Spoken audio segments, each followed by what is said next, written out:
Welcome to the Banker Lamp. Please enjoy the video. You begin by taking control of incoming mail. Enable Focused Inbox and immediately create 3 folders for Today, Action, and Archive.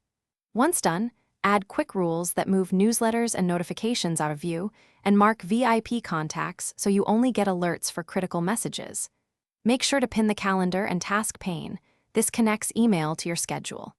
These initial steps reduce noise fast, so you can focus on what needs a reply now instead of sorting later. Next, build systems that keep email organized without extra thinking. Create search folders for recurring queries such as unread from your manager or invoices. Once configured, they act like living filters. Then add conditional formatting so important senders or keywords stand out visually. Make templates and quick steps for routine replies. This saves minutes per message and enforces consistency. Also, schedule 2 daily email blocks. Working in focused bursts reduces context switching and improves response quality over time. To finish, set an automatic archive for messages older than 1 year and run a weekly tidy-up to keep folders manageable. You'll reclaim search speed and mental space.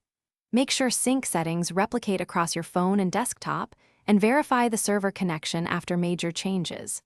If something goes wrong, first clear the local cache and re-authenticate your account, then restart Outlook. If issues persist, temporarily disable add-ins to isolate conflicts. This sequence resolves most common sync and display problems quickly. Thanks for watching. If this was helpful, leave a like and consider subscribing. See you next time.